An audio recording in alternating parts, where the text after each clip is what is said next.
I had lived on that land for 8 years. 8 quiet, ordinary years where the mornings smelled like cut grass and warm dirt, and the evenings settled into the sound of crickets and distant traffic. I knew every inch of the place, the cracked driveway that dipped slightly on the left, the oak tree near the fence that dropped leaves into my gutters every fall, the mailbox I'd replaced myself after a storm snapped the old post in half. That afternoon, I was standing in my own yard holding a bundle of mail under one arm, keys dangling from my fingers, when I noticed the patrol car slow down. At first, I didn't think anything of it. Police cars passed my house all the time. It was a quiet neighborhood, but not invisible. Still, something about the way it slowed, too deliberate, too curious, made my stomach tighten. I watched from the corner of my eye as the cruiser rolled to a stop just past my driveway. The engine stayed running. I told myself not to overthink it. I unlocked my front door, stepped inside, dropped the mail on the counter, and took a breath. The house smelled like lemon cleaner and old wood, familiar, safe. Then there was a knock, not loud, not aggressive, but firm enough to say we're not leaving. I opened the door and stepped out onto the porch. Two officers stood at the bottom of the steps, one older, broad-shouldered, hand resting near his belt. The other younger, scanning the yard like he was searching for something out of place, or someone. "Can we help you?" the older one asked. I blinked. "I live here," I said, motioning behind me. He tilted his head slightly. "We got a call about a suspicious person on the property." For a second, I actually laughed, a short, confused sound. "This is my property." The younger officer narrowed his eyes. "Do you have ID?" I felt that familiar tightening in my chest. That subtle shift where a normal interaction starts sliding into something else. "Sure," I said, "it's inside." The older officer raised a hand. "Let's just keep you where we can see you." That was the first moment I felt it, the humiliation creeping in, quiet but sharp. I hadn't done anything wrong, yet suddenly I was being managed, positioned, watched. I reached into my pocket and handed over my driver's license. The older officer studied it longer than necessary, then looked past me into my house like he expected to see something that would confirm whatever story he'd already written about me. "This address matches," he said slowly. "Yes," I replied, "because I live here." The younger officer crossed his arms. "Who called it in?" "That doesn't matter," the older one said. "Sir, do you have proof of ownership?" I stared at him. "My proof is the fact that I pay the mortgage every month." He didn't smile. I could feel neighbors watching now, curtains shifting, a door opening across the street. The quiet afternoon had turned into a stage, and I was standing in the middle of it, being questioned like I didn't belong on my own land. "Step off the porch," the younger officer said. "Why?" "So we can talk." I stepped down slowly, hands visible, heart pounding harder than it should have. The grass felt softer than usual under my shoes, like it was trying to ground me. The older officer gestured toward the drive. "We're going to need you to stay right here." I looked at him, disbelief rising. "You're detaining me, just temporarily," he said, "until we clear this up." Clear what up? The fact that I existed, that I owned something, that my skin didn't match whatever image the caller had in their head. The younger officer spoke into his radio quietly. I caught fragments. "Male claims ownership, refusing to leave, refusing to leave." I swallowed hard. The word sat heavy in my chest. I wasn't refusing to leave someone else's property. I was refusing to disappear from my own. "Sir," the older officer said, voice firmer now, "if you can't provide documentation right now, we may have to escort you off the premises." Something inside me cracked. "Escort me where?" I asked. "This is my house." The older officer's jaw tightened. "Don't make this difficult." I looked around. The oak tree, the driveway, the porch I'd repaired with my own hands. Every inch of it screamed mine, yet here I was being told I didn't belong. And that was when the younger officer took a step closer and said the words that would change everything. "Sir, if you don't comply, you could be arrested for trespassing." Trespassing on my own property. My ears rang. The world seemed to tilt just slightly as humiliation flooded through me, hot, undeniable, public. Neighbors were definitely watching now. Someone across the street had pulled out a phone. I felt small in a way I hadn't felt in years, not powerless, but forced into a corner where dignity had to fight just to breathe. I took a slow breath and said, carefully, "You're making a mistake." The older officer met my eyes, unreadable. "Then prove it." And as I stood there, surrounded by flashing lights on my own lawn, I realized something terrifying and clarifying all at once. This wasn't about confusion. This wasn't about paperwork. This was about whether the truth would matter more than their assumption. And I didn't yet know how far they were willing to go to avoid admitting they were wrong. I could feel my pulse in my throat as they stood there waiting, like patience itself was a test I was about to fail. The older officer shifted his weight, boots pressing into the edge of my driveway, while the younger one kept glancing at his radio, then back at me, as if hoping it would give him permission to do something irreversible. "I can get the deed," I said. "It's inside, or the tax statement, utility bills, pick one." The older officer shook his head slowly. "We're past that now, past that." The words hit harder than I expected. "Past what?" I asked. "Common sense." The younger officer stepped forward. "Sir, we've asked you multiple times to cooperate." I looked at him, really looked. He couldn't have been more than 25, clean uniform, tight jaw. That nervous energy people get when they're trying to prove they belong somewhere powerful. "I am cooperating," I said. "I gave you my ID, it matches this address. What more do you want?" He didn't answer, he just gestured toward the driveway again.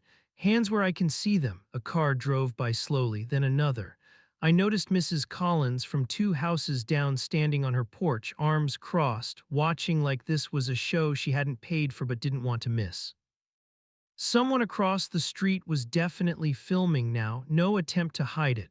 The humiliation deepened, thick and suffocating. I wasn't yelling, I wasn't resisting. I was standing barefoot on my own grass, being treated like an intruder in my own life. "Why did the caller say?" I asked quietly. The older officer hesitated, just for a fraction of a second. "They reported a man who did look like he belonged." There it was, the words didn't echo, they didn't need to.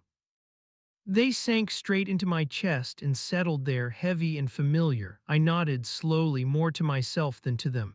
"So this is about how I look." The older officer's eyes hardened. "This is about a call for service." "No," I said, "this is about someone seeing me and deciding I didn't have the right to exist comfortably." The younger officer's voice sharpened. "Sir, watch your tone." I almost laughed again, but this time there was nothing funny about it. "My tone," I repeated. "I'm the one being threatened with arrest." That's when the older officer reached out, not aggressively, not yet, but close enough that I flinched. "We're going to detain you until we sort this out." My stomach dropped. "Detain me how?" He didn't answer. Instead, he nodded to the younger officer who moved behind me. I heard the faint metallic click before I felt anything. My hands clenched instinctively. "Don't," I said, not loud, not angry, just firm. "Don't do this."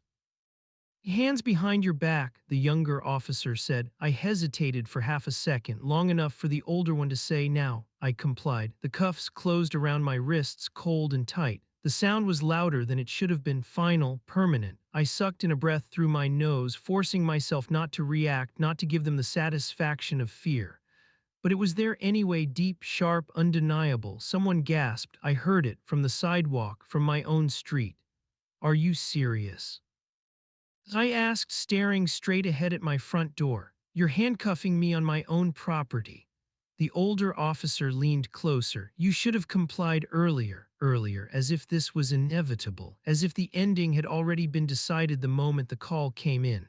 The younger officer guided me, no, steered me toward the patrol car. My neighbors were no longer pretending not to watch. Phones were up now, eyes wide. I caught my reflection in the cruiser's window, hands cuffed, shoulders tight, expression controlled but burning underneath. I had never felt so exposed. "This is unbelievable," I muttered. The older officer opened the back door. "Watch your head." I paused, refusing to get in just yet. "You're making a huge mistake," I said again. "And when this comes back on you," he cut me off. "Get in the car." I did. The door shut with a heavy thud that seemed to echo through my chest. The inside smelled like plastic and disinfectant. My wrists burned where the cuffs bit into my skin. I stared straight ahead, breathing slowly, methodically, counting each inhale like it was the only thing keeping me upright. Through the window, I saw Mrs. Collins turn away. Someone else across the street lowered their phone, shaking their head. No one spoke up. No one said that's his house. The younger officer slid into the front seat. Dispatch, we have one detained for trespassing. Verification pending. Trespassing, I closed my eyes. And in that darkness, something shifted, not fear, not anger, something steadier, colder, because I suddenly remembered exactly why I had moved here, why I'd chosen this house. Why my name was on more than just the mortgage. They thought this was the end of the story. They had no idea it was just beginning. I sat in the back of that cruiser longer than I expected. Long enough for the shock to wear off and be replaced by something heavier, something sharper. The kind of clarity that comes when humiliation has already done its worst and there's nothing left to protect except the truth. The radio crackled in the front seat. Codes, addresses, voices that talked around me, not to me. I was no longer a person, I was a situation. My wrists were starting to ache. The cuffs weren't brutal, but they didn't need to be. They were tight enough to remind me that control had shifted, that dignity was optional now. I rolled my shoulders slightly, trying to ease the tension, and the younger officer glanced back at me in the rearview mirror. Sit still, he said. I stared right back at him. I haven't moved. He looked away. The cruiser door opened again, and the older officer leaned in, blocking the light for a moment. We're going to run your information, he said. If everything checks out, you'll be released. If, I repeated quietly, he ignored that. Until then, you stay put. He shut the door again. I watched my house through the glass, my porch, my front door. The welcome mat my sister bought me when I moved in, faded now but still there. It felt surreal, like watching someone else's life from a distance. Like I'd slipped out of my own body and was watching this happen to a stranger who looked like me. Another patrol car pulled up, then another. This was no longer about a call. This was about justification. Two more officers stood on my lawn now, hands on hips, talking low. One of them glanced at the house, then at me, then back to the older officer. I couldn't hear what they were saying, but I could see the body language, skepticism mixed with pride. No one wanted to be the first to admit they crossed a line. The radio crackled again. Dispatch to Unit 12, subject's license is valid, address matches. I leaned forward instinctively, heart pounding. Stand by for further verification, always one more step, one more delay. One more excuse to keep me right where they had me. The younger officer exhaled slowly. These things take time, he said, not unkindly but not apologetic either. Funny, I replied. It didn't take much time to put cuffs on me. He didn't respond. Minutes passed, then more. My hands went numb. My jaw tightened from clenching it too hard. The humiliation had settled deep now, not loud, not explosive, quiet and poisonous. I thought about my father. About how he used to tell me, always keep your paperwork in order, not because you're wrong, but because the world is waiting for a reason to say you are. I'd laughed back then, said things were different now. Sitting in the back of that cruiser, I realized how wrong I'd been. The older officer came back again, this time with something in his hand. Papers. He glanced at them, then at me, then back at the papers. You own this property? He asked. Yes, I said, calm, controlled. I've said that. He nodded slowly, full ownership. Yes, he frowned, through an LLC, there it was, the pivot. Yes, I said, Property Management LLC, my name is on it, public record. The look that passed between the officers was subtle but unmistakable. The story was starting to slip away from them and they didn't like it. The older officer stepped back, spoke quietly to the others. I caught fragments. Didn't know, paperwork's legit, caller insisted, caller insisted. I felt my hands curl into fists despite the cuffs. The older officer returned one last time. He opened the door and looked at me differently now, less certain, less dominant. We're going to remove the cuffs, he said, but you need to understand we were responding to a call. I met his eyes, and now you're responding to the truth. He hesitated, then reached in and unlocked the cuffs. The release was sudden, sharp. Blood rushed back into my hands, pins and needles lighting up my fingers. I flexed them slowly, deliberately. I didn't stand right away. I wanted them to feel the weight of the moment. When I finally stepped out, the street was quiet again. Phones lowered, neighbors pretending to look busy. The officers avoided my eyes now. I'd like your names, I said. The younger officer stiffened. For my records, I added. Since you were so thorough with yours. The older officer sighed, then gave them. As they walked back to their cars, something inside me settled, not relief, not victory. Resolve, because they let me go thinking this was over. They had no idea that by putting those cuffs on me, by threatening to arrest me for trespassing on my own land, they had crossed into a part of my life I had kept deliberately quiet, a part that didn't forget, a part that documented everything, a part that knew exactly what to do next. And as the last cruiser pulled away, leaving my driveway scarred with tire marks and memory, I realized the real twist hadn't even surfaced yet. It was coming, and when it did, it would hit harder than they ever imagined. I didn't go inside right away after they left. I stood there in the middle of my driveway, hands still tingling, chest tight, staring at the quiet street like it had betrayed me. The neighborhood had returned to normal in seconds, engines starting, doors closing, curtains falling back into place. The same people who had watched me get handcuffed were already moving on with their evenings. That was the part that hurt the most. How easy it was for them to forget. When I finally went inside, I locked the door behind me and leaned my forehead against it. The house was still warm, still familiar, but it felt different now, like something had been cracked open and couldn't be sealed again. I rolled my sleeves up and saw the red marks around my wrists. They were faint already, but I knew they'd darken by morning. I went to the kitchen, poured myself a glass of water, and drank it in slow, deliberate sips. My hands were steady now, my breathing too. The shock had passed. What was left was clarity. I walked down the hallway to my home office and opened the filing cabinet I hadn't touched in years.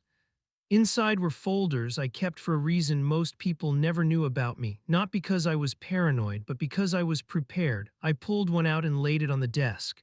Inside were documents tied to the property, the deed, the LLC paperwork, tax records, permits, everything clean. Everything legal, everything undeniable. Then I opened my laptop. The video was already online. I didn't have to search hard. Someone had tagged the location. The title was vague but familiar. Man detained by police after neighbor calls him suspicious. The clip had been posted less than an hour ago and the views were climbing fast. I watched myself on screen, watched my own body language, calm, controlled, watched the cuffs close around my wrists while the caption read like I was the problem. People in the comments were already picking sides, some defending me, others asking why I didn't just comply. A few questioning whether it was really my house. I closed the laptop. I knew exactly how this worked. I had seen it from the other side. That's when my phone rang. I didn't recognize the number, but I answered anyway. "This is Martin Hale," a voice said, confident, familiar in a way that made my jaw tight. "You don't know me, but I know exactly who you are." I didn't respond. "I was alerted to an incident involving you and responding officers," he continued. "I wanted to personally check in before this escalates." "Escalates? You mean before it becomes inconvenient?" I said. There was a pause, a careful one. "I mean before misunderstandings get out of hand." I laughed quietly. "I was handcuffed on my own property." "Yes," he said, too quickly, "and that's unfortunate, but these situations are complex."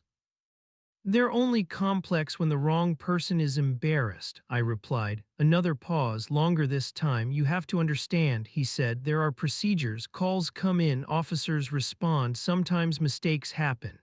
"Mistakes don't put cuffs on people," I said. "Decisions do." He sighed. "What would you like to see happen?" There it was, not an apology, not accountability, negotiation. "I want the truth documented," I said. "I want the officer's body cam footage preserved. And I want the report to reflect what actually happened, not what makes this go away quietly."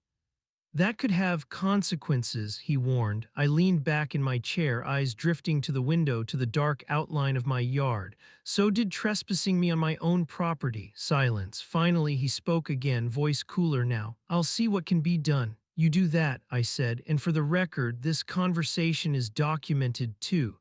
The line went dead. I sat there for a long time after that, the hum of the house settling around me. Somewhere between the cuffs and that phone call, something had shifted permanently. I wasn't reacting anymore, I was choosing. I opened my laptop again and began organizing everything: screenshots, timestamps, names, badge numbers. I drafted an email I didn't send yet. I didn't rush. I wanted every word to land exactly where it needed to. Outside, a patrol car passed slowly, didn't stop this time. Good. Let them think it was over, because the truth was they had no idea who they had just tried to erase from his own property. No idea how deeply connected I was to the very system they assumed would protect them from consequences. And the next move was mine. The morning after felt heavier than the night itself. Sleep hadn't come easily. Every time I closed my eyes, I felt the cuffs again, heard the word trespassing spoken like a verdict instead of a mistake. By sunrise, I stopped trying. I showered, dressed, and sat at the kitchen table with my laptop open, the house quiet except for the ticking clock on the wall. My phone hadn't stopped vibrating, messages, missed calls, notifications.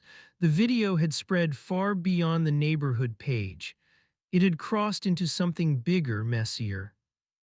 People I didn't know were dissecting my life in comment sections, deciding who I was based on 30 seconds of footage and a headline written by someone who never bothered to ask my name. Some called it police overreach, others called it standard procedure. A few insisted there had to be more to the story.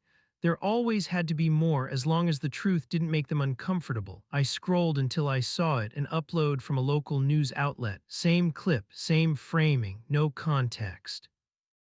Just me in cuffs on my own lawn. That was when I decided I wasn't going to let anyone else tell this story for me. I picked up the phone and made a call I hadn't planned to make so soon. The line rang twice before a familiar voice answered.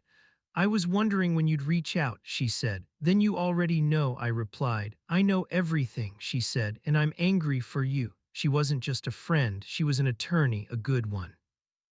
The kind departments quietly feared because she didn't posture or threaten. She documented, waited, and struck when denial was no longer possible. "I don't want noise," I told her. "I want accountability," she exhaled slowly. "Then we do this right." By noon, formal preservation requests were sent, bodycam footage, dispatch recordings, the 911 call itself, internal reports, everything, no room for edits, no room for memory lapses. That was when the tone changed. An email arrived from the department's legal division. Polite, careful, concerned, they thanked me for my cooperation and assured me the incident was under review. They emphasized how seriously they took community trust. I read it once, then again, not one apology. Another call came in, this time from a city administrator. Different voice, same goal. "Let's de-escalate," he said. "I was already de-escalated," I replied. I was standing still. He cleared his throat. "We're just trying to avoid misunderstandings." "No," I said, "you're trying to avoid precedent." Silence. That afternoon, the bodycam footage began to surface internally. Not publicly yet. I was allowed to view it under supervision. I sat in a small room with a screen on the wall, hands folded in my lap, watching myself from angles I hadn't known existed. I saw the moment they decided who I was before they spoke to me. I saw the hesitation before the cuffs, the silent agreement between them that compliance wasn't enough, that submission was required. I heard the dispatcher repeat the caller's words verbatim. "He doesn't look like he belongs here." The room went quiet after that. No one met my eyes. The officer supervising the playback shifted uncomfortably. "That language shouldn't have been used," he said. "But it was," I replied, "and it was enough." By the end of the day, something else had surfaced, something no one expected. The caller, not anonymous, not mistaken, it was a neighbor, someone who had waved at me before, someone who knew exactly whose house it was, someone who had called anyway. When I heard the name, the last piece fell into place. This had never been about confusion, it had been about control. About someone deciding they could summon authority to remind me where they believed I belonged. And that was the moment the story stopped being just about me. Because if they were willing to put me in cuffs on my own property with paperwork clean and truth on my side, then anyone could be next. That night I sat back at my desk, opened a new document, and began to write not an email, not a complaint, but a statement. Clear, factual, unemotional, and devastating. I knew once it went public, there would be no pulling it back. Careers would shift. narratives would collapse. Excuses would run out. I hit save, closed the laptop, and looked around my house again. My house. The one they tried to take from me, even if only for a moment. They thought the cuffs were the end. They were wrong. They were the beginning. The statement went public the next morning. I didn't wake up to publish it. I'd scheduled it the night before, set to release at exactly 8 a.m. when people were sipping coffee and skimming headlines, when truth could slip into routines and refuse to be ignored. I stayed in bed when my phone began to buzz, face down on the nightstand, vibrating like something alive. By the time I picked it up, the damage, if that's what they wanted to call it, was already done. The video was no longer the center of the story. The 911 call was the language, the timestamps, the contradictions between what the officers wrote and what their own cameras captured. The neighbor's name confirmed by records, not rumor. The silence from the department now loud enough to echo. I read reactions without responding. I let other people argue in my place. Former officers, civil rights attorneys, journalists who knew how to read between lines and follow paper trails. The narrative shifted not because I shouted, but because I didn't. That afternoon there was a knock at my door, not a patrol knock, not aggressive, measured. I opened it to find two people in suits standing on my porch, both holding folders they didn't need because they already knew what was inside. One introduced herself as a representative from the city. The other didn't introduce himself at all. "We'd like to speak with you," she said. "I know," I replied. "You're late." They sat at my kitchen table, the same one where I'd watched my wrists redden the night before. The woman spoke first. She talked about concern, about transparency, about next steps. She used words like review and reform and rebuilding trust. Then the man finally spoke. "We didn't realize," he said carefully, "that you were who you are." There it was, the quiet confession. I looked at him. "Who did you think I was?" He didn't answer. I reached into a drawer and placed a card on the table. No badge, no title printed in bold, just a name and a role most people never paid attention to until it was too late. Independent Oversight Commissioner. The room shifted. I hadn't led with it before because I never believed protection should depend on status. I'd bought that house under an LLC for privacy, not secrecy. I defollowed every rule because I believed, foolishly maybe, that rules mattered. That belief had been tested in cuffs. "You oversee," the woman began, then stopped herself. "I oversee accountability," I finished for her, "including yours." The man swallowed. I didn't raise my voice. I didn't threaten. I didn't need to. The truth sat between us, undeniable and permanent. This hadn't been an unfortunate misunderstanding. It had been a demonstration of bias, of power misused, of how easily the system reached for force when certainty failed. The consequences unfolded quickly after that, faster than anyone expected. The officers were placed on administrative leave pending investigation. The supervisor who approved the report resigned before the review concluded. The neighbor issued a public apology that read like it had been written by 3 lawyers and a publicist, but it didn't matter. Apologies don't undo instincts.